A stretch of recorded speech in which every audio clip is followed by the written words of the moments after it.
Georgia had a lot of tape to look at and a lot to correct going into this one. We talked about this situation. They're not at Jordan-Hare. When I asked players after that game, did the moment feel too big for them? And they all would say no. Some of the eyes were bright when they came in. So they came in.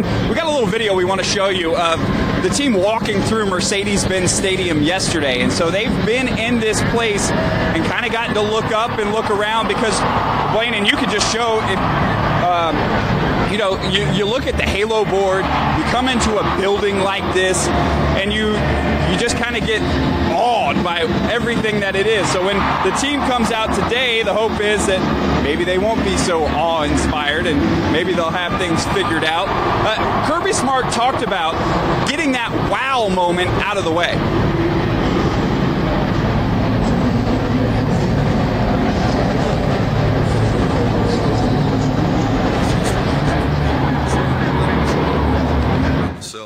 It's the players, it's the young men who haven't been in a venue like this. I think playing in the Georgia Dome certainly helped last year to open in that place, but this obviously is a step above that. But yeah, this is my first time. I mean, I actually, walking in here, I just missed a call from Dan Quinn, so I was hoping he's going to give me some pointers on how to play well in here. But this is our first time being in it. I know it would be the same way really with Auburn. So, even a lot of our high school kids, a lot of times they played in the Georgia Dome, so it wasn't as much of a wow factor. They're really good programs, but that's not the case in this scenario. So it's going to be beneficial to get to walk through and get to go out there and get all that out of the way. I can remember the experience at Alabama going to Carrion Johnson Stadium. It's one of the only times that we ever went to the stadium before to get the TV screen, the large screen, to get the wow factor out of the way. I think that's important for us to get that out of the way tomorrow so we can get out of the way today so we can get down to business tomorrow.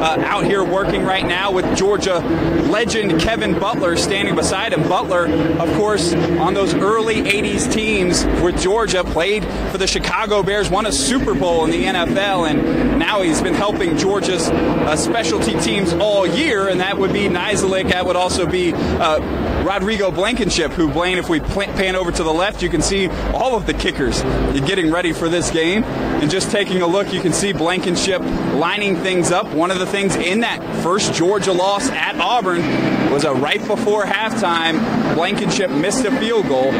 One of many special teams mistakes for Georgia in that game. Blankenship has been solid. Of course, Sprayberry High grad who at the beginning of the year did not have a scholarship. Last summer, his father made a big deal about that. Well, he now has a scholarship for Georgia. And I'll tell you what, one thing Kirby Smart thrilled about as you see Rodrigo Blankenship warming up was that this week they could practice on turf. We heard all about all the donations and everything going towards that indoor practice facility. Well, this is perhaps where it pays off that they could practice a little bit indoors, kicking off turf. It's certainly different. And as you kind of look around the stadium, it also could be different, not only for the special teams guys doing the kicking, but what about returning? I mean, if you're playing in the SEC, maybe you had an opening game this season. As you can see, Auburn working on catching some of those punts. You're looking up, you see kind of the roof, and there's a grid. It's a little different. I would keep an eye on today, Cody. Can that be a factor? Might somebody lose a punt in the lights, in the white ceiling, something they're not used to, and another one of those things they probably worked on during that walkthrough. And that's one of those things that doomed Georgia in that first game. That was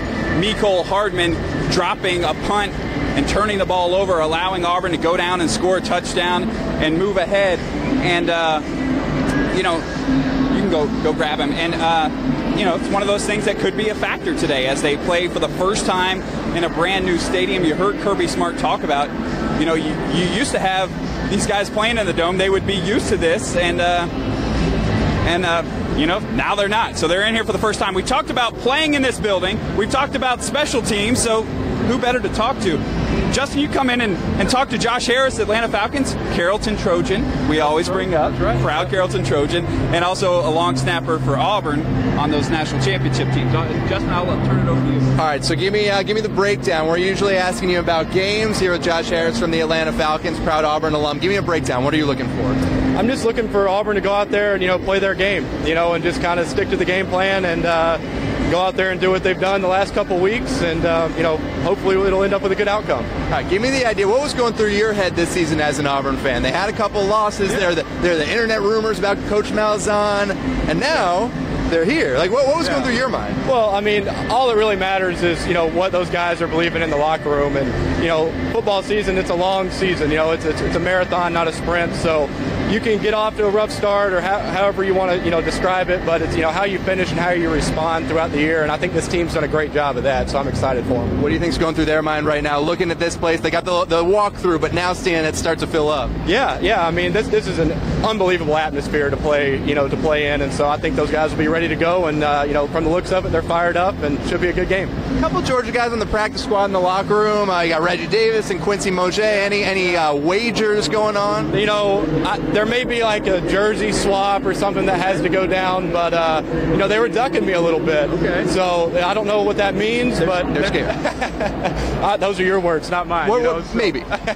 So we'll see, but now it'll be a good time. All right, I'm just wondering now as we have the special teams guys out here, they're probably used to playing most of their games on grass. They might have been practicing on turf. Give me an idea. What are they working on right now in a different atmosphere? They got the roof. They have a different surface. What are they trying to get a feel for right now? Yeah, I'd say the kickers are probably trying to find, sight lines, targets behind the uprights, being able to figure out where their aim points are going to be, really getting a feel for their plant foot, how it's going to react to the turf, and then other than that, just kind of seeing how the ball travels, maybe as punters, how the ball reacts to the turf, but these guys have been doing a good job all year, and, I expect they've done their homework and they're ready to go. All right, final thing for you, Josh, here with Josh Harris. Long snapper for the Falcons, proud Auburn alum. I heard you're not going to be able to watch the entire game today. What on earth are you going to do? Hey, we got to go and get ready for Minnesota tomorrow. So, our meetings start tonight at 7, so I'll be able to hang around as long as I can, and then it's back to work.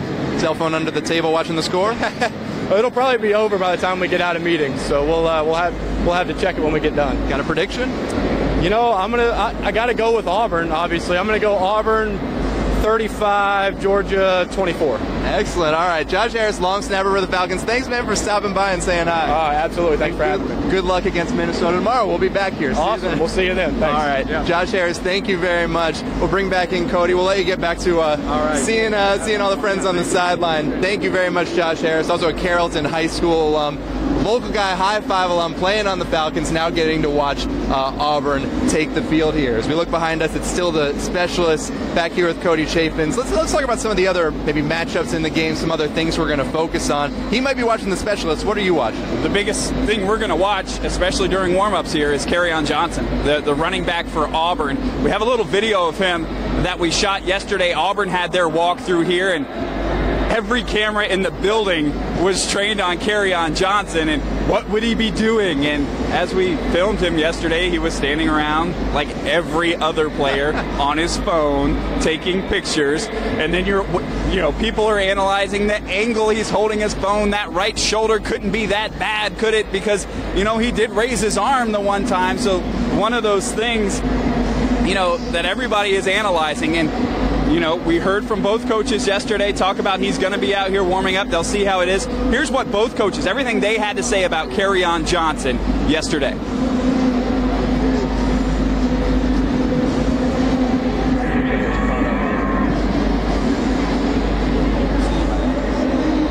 Yeah, I'm not going to get into specifics about all that and give you doctor's details, but I will tell you, he was limited. He did do a few things.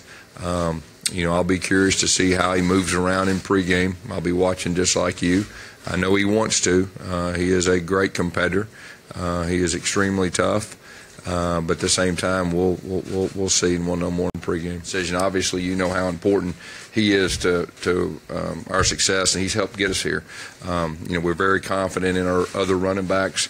If he can't go, and we'll see what happens. Yeah, I expect to see Carrion back there, to be honest with you. That's what we've prepared for, and they've got other guys that block. I mean, Gus has had this situation in the years I've gone against him multiple times where they might not have had a feature back. They use other players. They got Chandler Cox. They got good football players. So they'll have somebody back there that can protect if it's not Carrion, but I fully expect it to be him.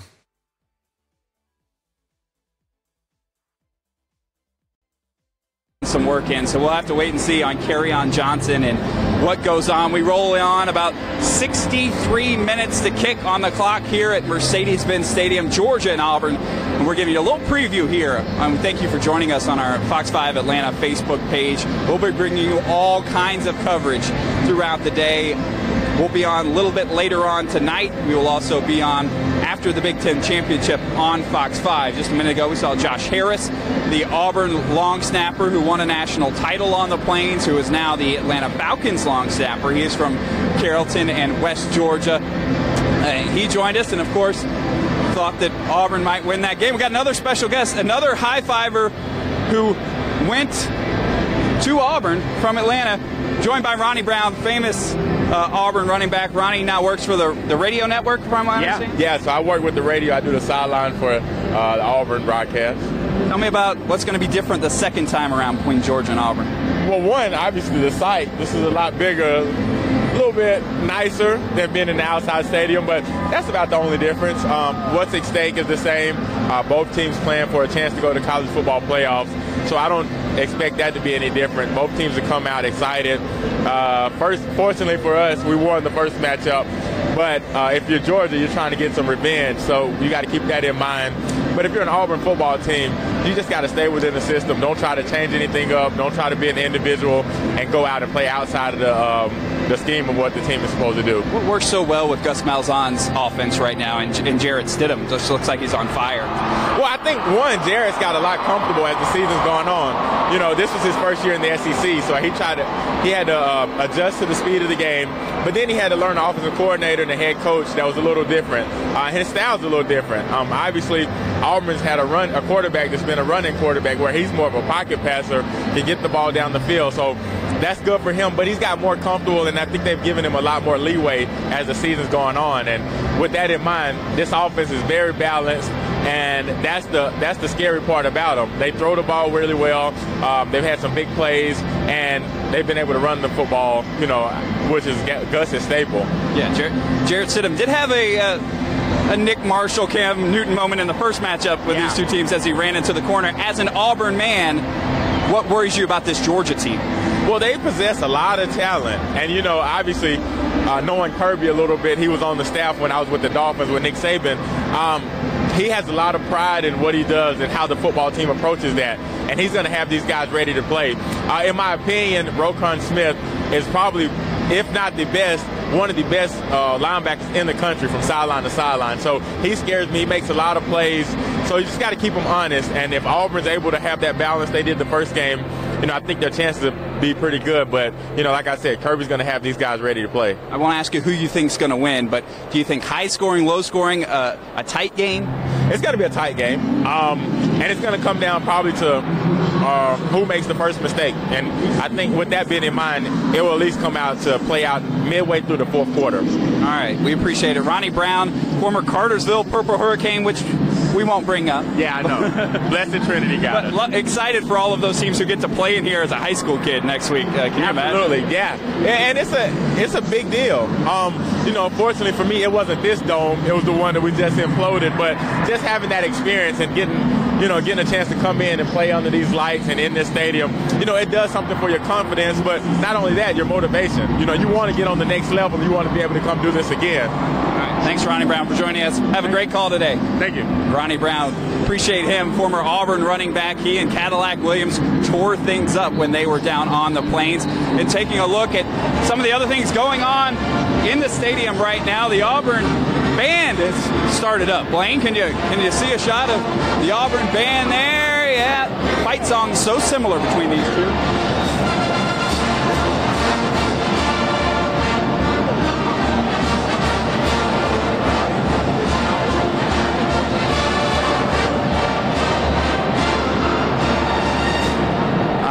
the Auburn band getting started, and we're going to kind of take a look around.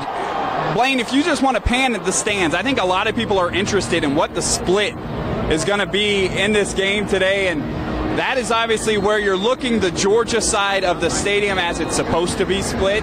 The Auburn side, not a whole lot of fans in the seats, but we were outside. Justin, tell me what you saw tailgating-wise and what your thoughts were. There were more Georgia people. I mean, you kind of expect a crowd like this to be 50-50-ish. Georgia clinched first. It's in the home state, so you'd think maybe 60-40 then. But outside, there were a lot of red and black, and you think about it, who's more likely to be tailgating at home and then taking an Uber to the game? Probably the Georgia fan. So I think when this place fills up, especially when you're talking about maybe not those low-level seats, but the ones higher up, I think Georgia's going to have a decided advantage. That said, you put a roof on this place and you have college football fans who know how to make noise. I think it's going to be a lot of noise for both sides. An atmosphere should be a lot of fun in here. No matter who's got the edge in number of fans, both teams are going to have to deal with noise as a factor. And noise definitely will be. The first game was at Jordan-Hare. Last week's win over Alabama was at Jordan-Hare. Question is, maybe Bama fans just refuse to sell their tickets to Auburn fans. Who knows? All money is green, however. But talking about the fan split, Gus Malzahn talked about that yesterday and how he did think that there probably will be more Georgia fans here. Yeah, I'm sure there'll be more Georgia fans than Auburn fans from what I understand, but we will, our fans will be extremely loud. We have played on the road a lot in some pretty loud environments, and I really believe that those experiences, will help us. And as far as the revenge, and I'm sure they're going to have some, but this is a championship game, and this game is as big as it gets for our conference, and the winner wins the conference championship. So I know both teams are going to be motivated. As far as them having more fans, I think, a lot of their people have more boxes and all that from what I understand. But I know the fans that we do have here tomorrow, they're going to have their A game, and we're going to be loud too.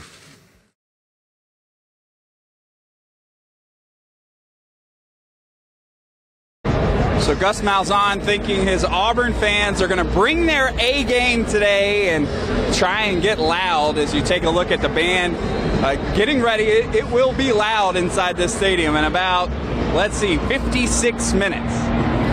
Yeah, it's coming up, and it's starting to fill up as you look around, kind of panning around the stands here. And Cody, I think one of the final things we can talk about here is that the teams are taking the field is the emotions, is the nerve. Now, neither of these teams have been in the playoff. You're talking about a Georgia team that brings back so many seniors who played in big games before, Sony Michel, Nick Chubb, Lorenzo Carter, but they haven't played in this kind of game for sure. So getting a chance to hear from the team this week, hearing from Kirby Smart, it sounds like, they're embracing that opportunity, but what else are they going to say to us? No one's going to say they're shaking in their boots. I think it's going to be interesting how this game starts because it is a big atmosphere. They know what's on the line, and if somebody can grab a lead early, we saw what happened at Jordan-Hare.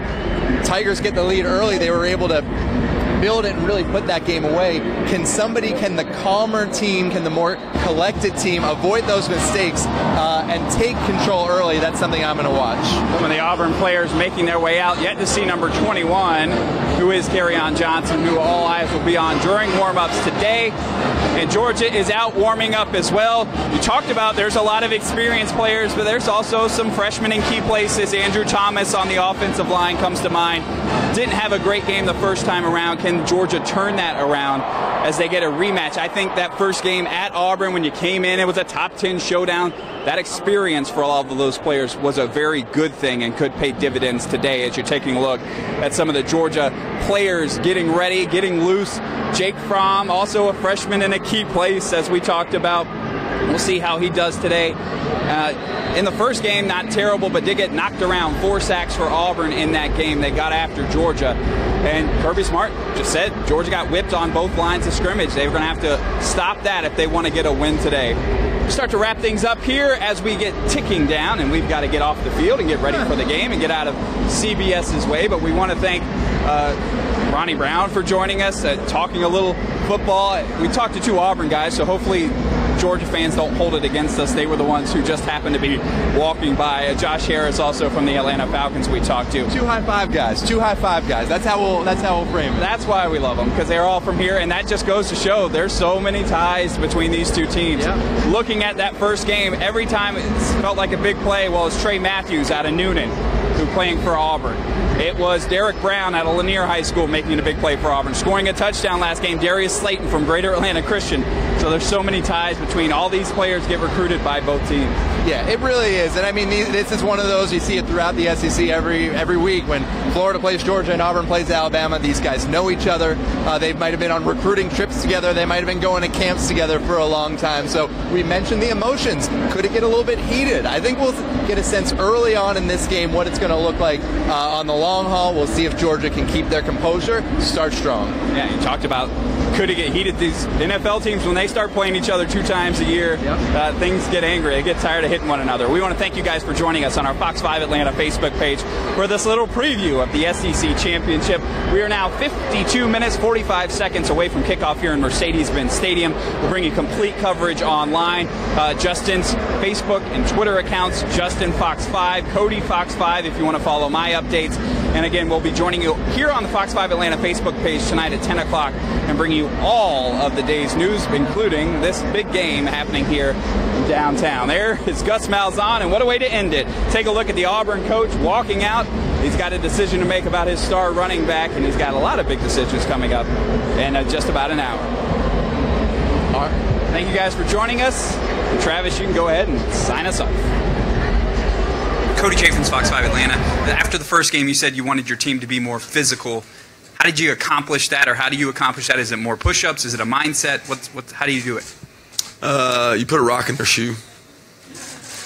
Put a rock in their shoes as they get real upset and they get frustrated and they play harder. But I wish there was an easy trick to it, gimmick to it. I think physicality, number one, is recruited. I think number two, it's developed.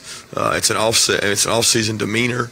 It's built over time. It's not just a snap overnight. But I do believe that we're a more physical team than we presented the last time we played them. And you can say that all you want until you actually do it.